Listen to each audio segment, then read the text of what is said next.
Yeah. For those of you that wanna know what we're all about, it's like this, yo.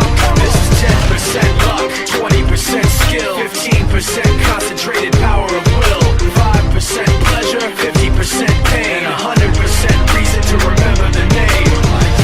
He doesn't need his name up in lights, he just wants to be heard, whether it's the beat or the mic. He feels so unlike everybody else, alone, in spite of the fact that some people still think that they know him. But no, he knows the code. It's not about the salary, it's all about reality and making some noise, making a story, making sure his click stays up. That means when he puts it down, Tox picking it up. This is 10% luck, 20% skill, 15% concentrated power of will, 5% pleasure, 50% pain, and 100% reason to remember the name. They call him Ryder, he's sick and he's spitting fire. And Mike got him out the dryer, he's hot. Found him in Fort Minor with top, but a f***ing nihilist porcupine. He's a the type when they wanna be with him. Rappers smoking this 8 years in the making, patiently waiting to blow. Now the record with your notice taking over the globe. He's got a partner in crime, his is equally dope. You won't believe the kind of that comes out of this kid's throat.